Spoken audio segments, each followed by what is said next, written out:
Cuando la función a aproximar es periódica, resulta conveniente apelar a funciones de base distintas a las polinómicas que hemos estado utilizando hasta el momento. En particular se apela a funciones periódicas, las funciones de tipo senoidal. ¿Qué es una función periódica? Sabemos que una función periódica es aquella que se repite en forma cíclica sobre un intervalo establecido. Acá se ven varios ejemplos de funciones periódicas, empezando por la más simple, más conocida, que es la función seno o la función coseno, pero otras funciones periódicas con algunas formas de variación algo distintas. En última instancia, la definición matemática se expresa aquí abajo, que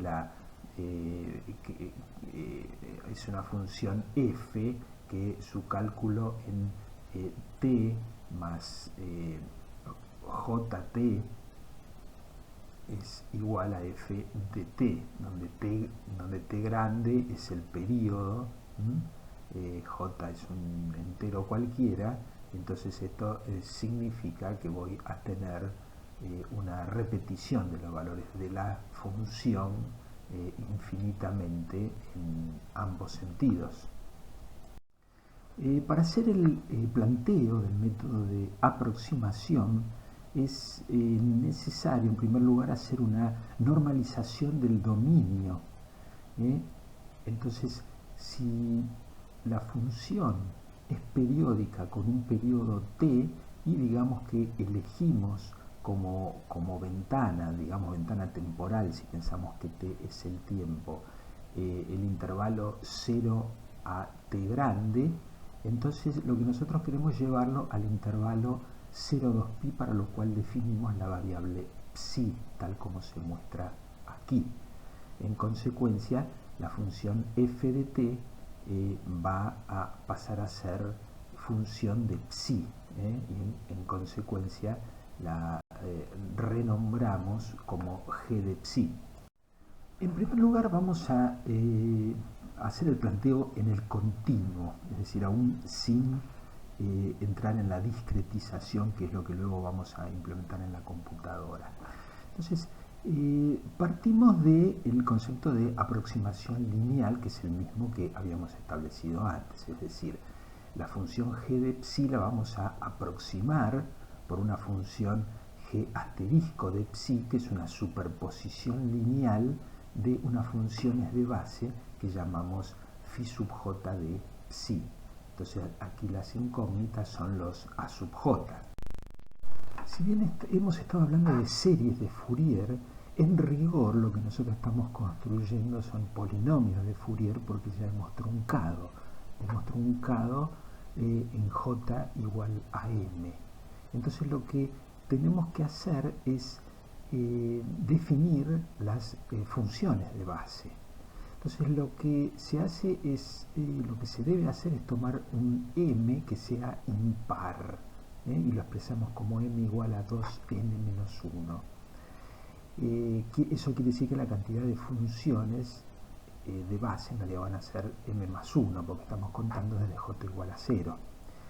Y entonces aquí desplegamos las funciones que se utilizan, una función constante que decimos que es asociada a j igual a 0, y luego una cantidad n de funciones de tipo cosenoidal con argumento j psi. Eso significa que es un conjunto de funciones con periodos decrecientes a partir del periodo original 2pi. Y luego el análogo para las funciones senoidales, que también son n funciones con argumento j psi. A partir de este planteo es también sencillo o relativamente directo llegar a la expresión de los coeficientes A sub j como la integral que se muestra a la derecha, que es una especie de producto interno entre los valores de g psi y phi j de psi. Fíjense que entonces es una integral, es algo que habría que calcular en el continuo, y precisamente en lo que vamos a avanzar ahora es hacia el planteo discreto, de modo de poder efectuar este tipo de cálculo con la computadora digital, es decir, mediante una aproximación numérica.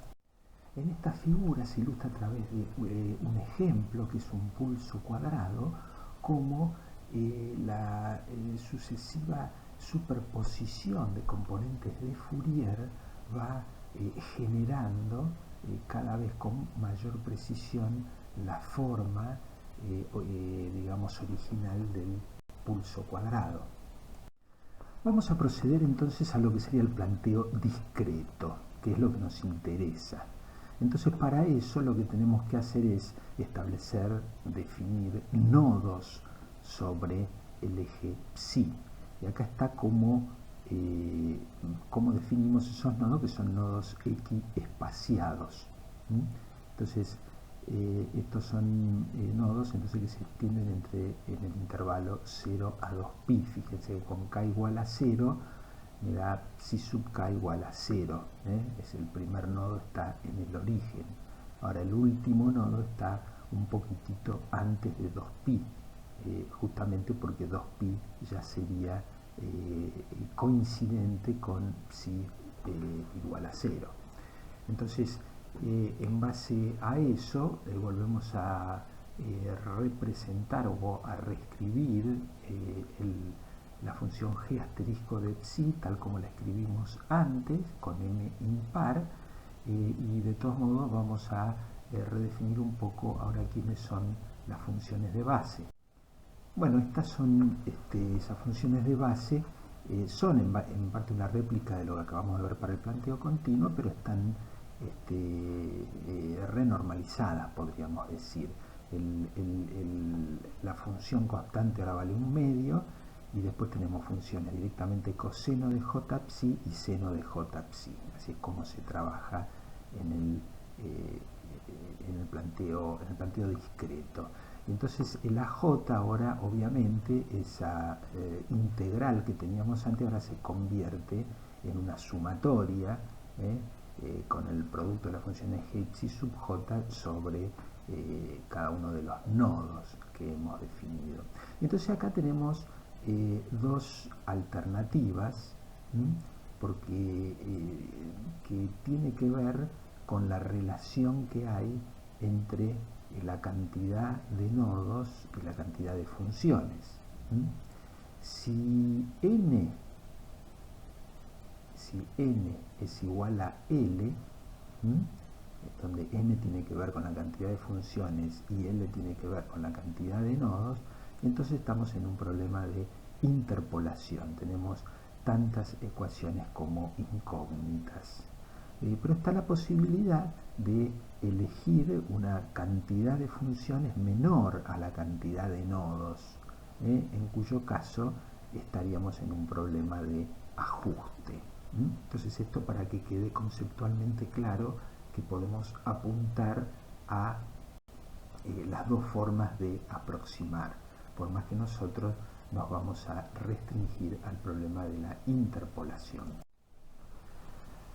Aquí tenemos entonces la fórmula que podemos utilizar para determinar los coeficientes de nuestra aproximación en polinomios de Fourier, los A sub j, para el caso particular en que n es igual a l, es decir, para el caso de la interpolación.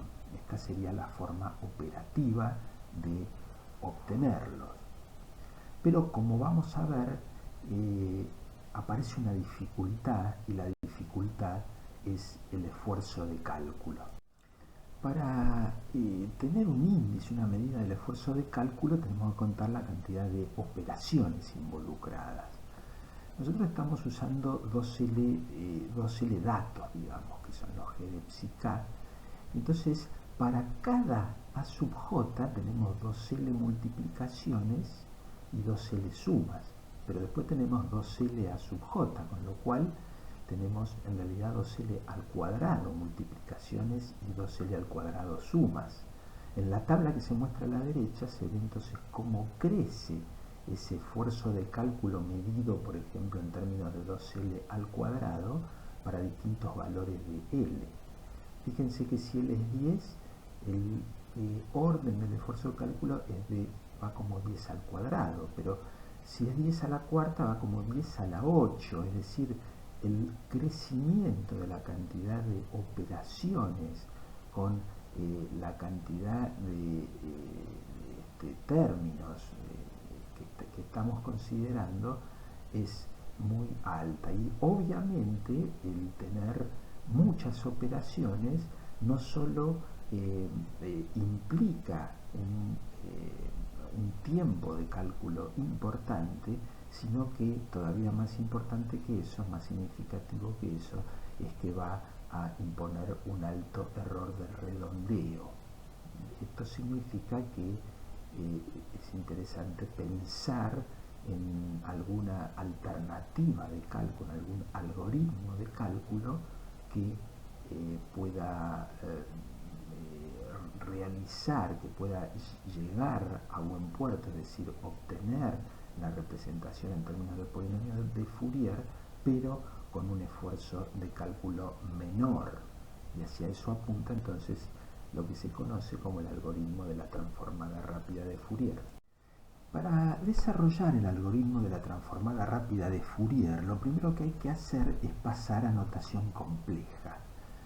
Nosotros teníamos expresado nuestra función aproximante g asterisco de psi como sumatoria de a sub j por phi sub j de psi, donde ya habíamos definido previamente los phi sub j. Bueno, esos phi sub j podían ser senos, podían ser cosenos.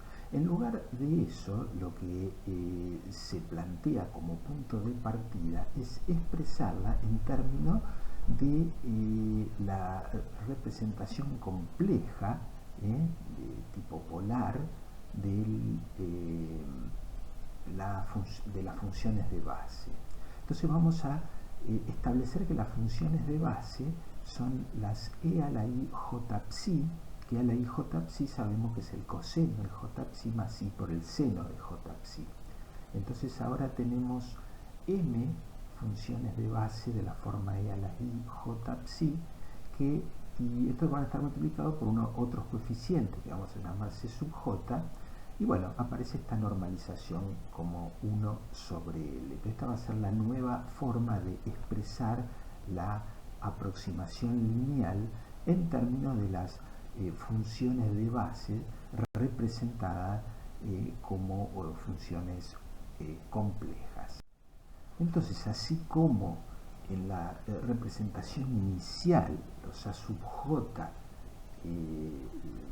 se calculaban, digamos, de acuerdo a esta fórmula de sumatoria de g por phi sub j, bueno, no es difícil llegar a la fórmula de los c sub j, donde ahora tenemos que los c sub j son esta sumatoria de los valores de g por las funciones de base e a la i j psi sub k, y que reemplazando psi sub k nos conduce al argumento de la función exponencial como jk k sobre l por pi. Bueno, aquí hemos vuelto a escribir la expresión de c sub j en términos de los g de psi sub k y de las funciones de base para todos los valores de j entre 0 y 2l menos 1. Entonces la primera restricción que vamos a imponer para explicar el algoritmo de la transformada rápida de Fourier es que la elección del valor de L, entonces, que tiene que ver entonces con la cantidad de nodos, ¿cierto? Tenemos dos L nodos. Entonces, bueno, L tiene que ser de la forma 2 a la Q. donde Q es un entero positivo. ¿Sí? Esta es una restricción importante. Después hay generalizaciones cuando no es así, pero en realidad es lo más sano, porque como vamos a ver, toda la idea va a ser ir dividiendo por 2 la cantidad de coeficientes que hay que calcular y combinarlos. Entonces es importante que sea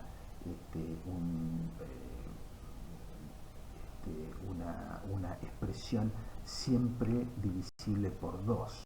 Entonces ahora vamos a demostrar el razonamiento fundamental en el que se basa el método. Si nosotros tomamos J, un valor de J que está entre 0 y L, entonces ¿a qué sería igual el CJ más L?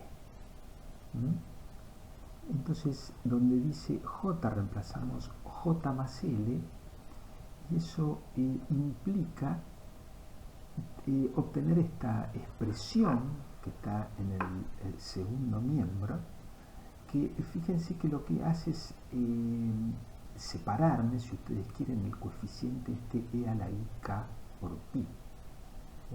Pero E a la IK por pi, como es E a la I pi a la K, E a la I pi es menos 1, significa que el CJ más L se puede expresar como esta forma que está en el tercer miembro, con un menos 1 a la K por G de psi sub K E a la I JK sobre L pi.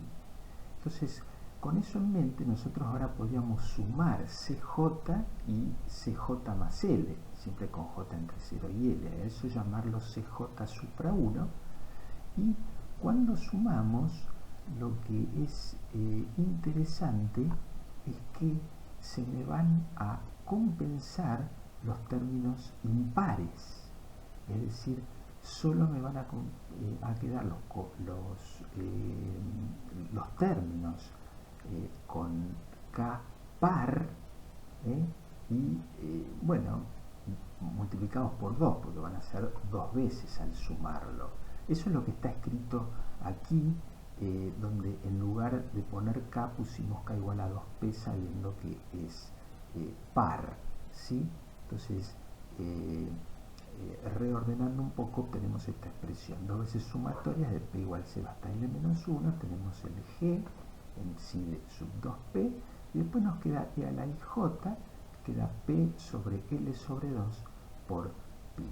Y obviamente lo mismo podemos hacer restando, ambos van a quedar solo los términos impares, de modo que lo que nos queda en definitiva es esta expresión donde me aparece más allá del o sea, el coeficiente 2e a la i j sobre L pi, aparece una sumatoria que es similar a la que teníamos para el CJ supra 1, simplemente que está apoyado en los nodos impares. ¿Qué es lo interesante de lo que hemos mostrado recién? Es que cada uno de estos CJ, los CJ supra 1, ahora pensando con J sobre todo el intervalo, solo requieren la mitad de las operaciones que los originales C sub J, ya que solo o operan sobre los términos pares o digamos los nodos pares o solo sobre los nodos impares. Quiere decir que entonces, bueno, y está claro que una vez que conocemos los C sub J supra 1, es muy sencillo a través de pares de dos ecuaciones con dos incógnitas obtener los C sub J y el C sub J, o sea, o los C sub J originales, con lo cual lo que estamos mostrando es que si operamos con estos nuevos coeficientes, estamos reduciendo significativamente, prácticamente a la mitad, el tiempo el esfuerzo de cálculo, en consecuencia el tiempo de cálculo, y obviamente reducimos también el error de redondeo. Bueno, aquí vamos a expresar esquemáticamente lo que acabamos de mostrar. Introduciendo la notación G sub K para denotar G de psi K, fijémonos entonces que inicialmente los coeficientes C sub 0 hasta C sub 2L-1 dependían de todos los valores de G, desde G sub 0 hasta G 2L-1. Con el paso que dimos, ahora tenemos los coeficientes C sub J supra 1, de los cuales desde el C sub 0 supra 1 hasta el C sub L-1 supra 1 solo dependen de los nodos pares, es decir, G sub 0, G sub 2 hasta G sub 12 por L-1, mientras que desde C sub L supra 1 hasta el final, C sub 2 L-1 supra 1, depende solo de los nodos impares, G1, G3 y así siguiendo hasta G2L-1. Y acá a la derecha se muestra que una vez que conozco los C sub J supra 1, entonces es muy sencillo, muy directo, una simple, digamos, operación matemática para obtener los valores de C sub J. El mismo procedimiento que usamos para ir desde los C sub J a los C sub J supra 1 y entonces reduciendo a la mitad el esfuerzo de cálculo, es obvio que ahora lo podemos aplicar a cada uno de los dos grupos de C sub J supra 1 que hemos obtenido. En primer lugar, el que va, digamos, con J entre 0 y L-1, entonces podemos hacer básicamente el mismo procedimiento, es decir, tomamos un J entre 0 y L sobre 2 y definimos los C sub J supra 2 y C sub J más L sobre 2 supra 2 como suma y resta de los C J supra 1. Y luego hacemos lo mismo para el conjunto restante, que en realidad va desde L hasta 2L-1. Y entonces ahí tomamos un J entre L y 3L sobre 2 y nuevamente definimos C sub J, dos conjuntos de C sub J supra 2, dividiendo a la mitad ese conjunto. Y entonces es obvio que los C sub J supra 2 así obtenidos en todo el intervalo de J igual a 0 a 2L menos 1, cada uno de ellos requieren ahora la mitad de las operaciones de los CJ1, es decir, un cuarto de las operaciones originales, produciendo un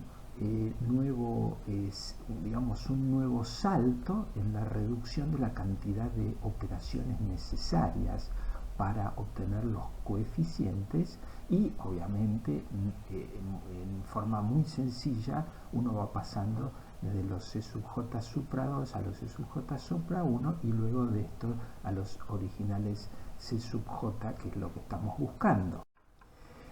Aquí hacemos la representación esquemática de lo que acabamos de describir para pasar de los supra 1 a los supra 2.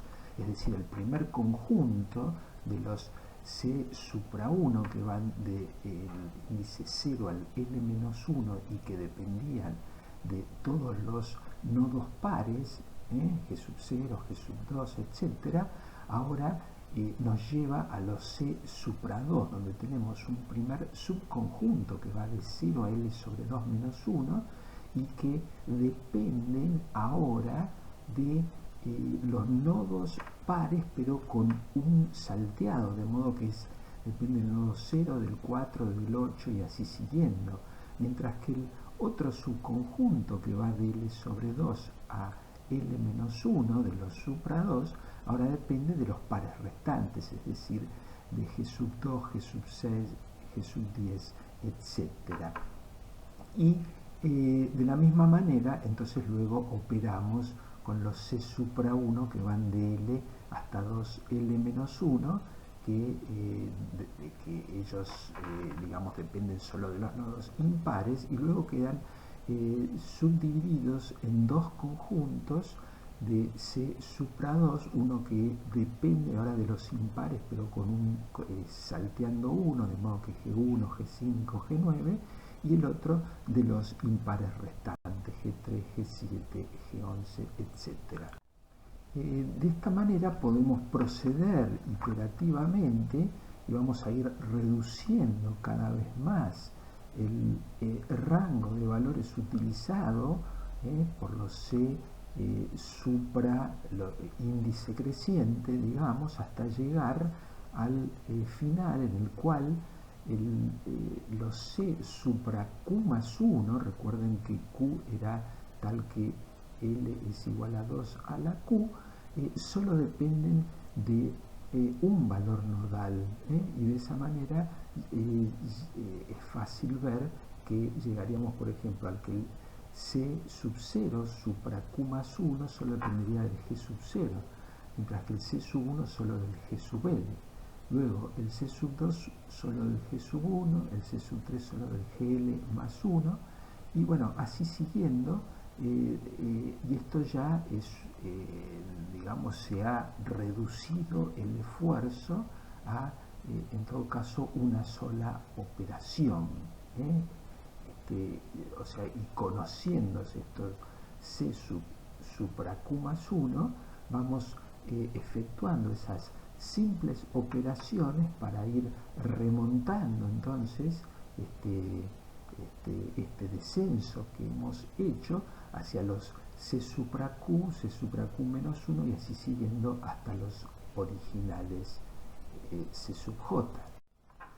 Bueno, se puede ver que la reducción sustantiva de cantidad de operaciones involucradas en el algoritmo de transformada rápida de Fourier se digamos, expresa de la siguiente manera. El orden de la cantidad de operaciones ahora está dado por L por el logaritmo en base 2 de L, en lugar del 2L al cuadrado, que era nuestro indicador para el algoritmo original. Y en esta tabla se ve claramente cómo se reducen en órdenes de magnitud la cantidad de operaciones involucradas. Ahora, por ejemplo, el de 10 a la cuarta, la cantidad de operaciones sigue siendo el orden 10 a la cuarta, o en todo caso podríamos decir 10 a la quinta, pero no 10 a la octava. Esto es una enorme reducción en el esfuerzo de cálculo, en consecuencia en tiempo de máquina y al mismo tiempo en reducción del error de redondeo.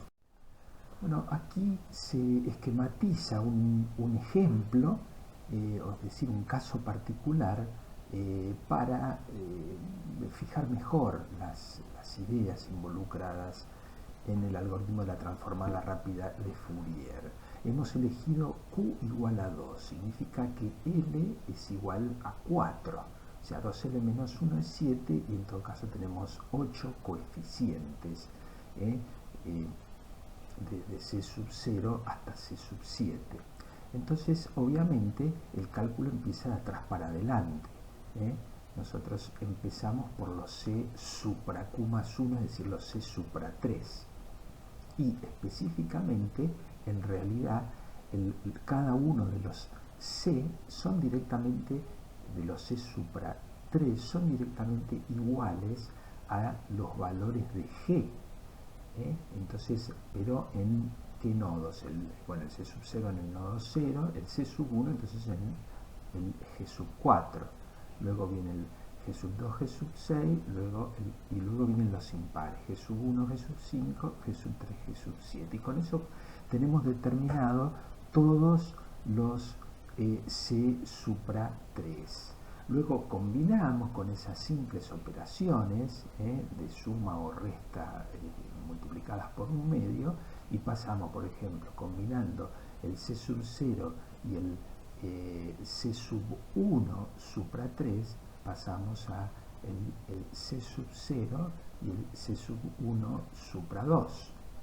De la misma manera, el 2 y el 3 se combinan para dar los C supra 2 respectivos y así siguiendo. Para pasar a los C supra 1 Entonces ahora ya hay que empezar a hacer un salteo. Entonces tomamos el C sub 0 y el C sub 2 supra 2. Y ahí sacamos el C sub 0 y el C sub 2 supra 1. De la misma manera combinamos los sub 1 y sub 3. Y luego por otro lado, el otro subconjunto, combinamos el C sub 4 y el C sub 6 y el C sub 5 y el C sub 7, y así sacamos los C supra 1, y con la misma lógica entonces después pegamos el otro salto, y entonces los supra 1 tenemos que combinar el C sub 0 con el C sub 4 y luego el 1 con el 5, el 2 con el 6 y el 3 con el 7. Y así con esas simples operaciones obtenemos todos los C sub J, es decir, desde C sub 0 hasta C sub 7, que son los coeficientes que estamos buscando para expresar nuestro desarrollo en polinomio de Fourier.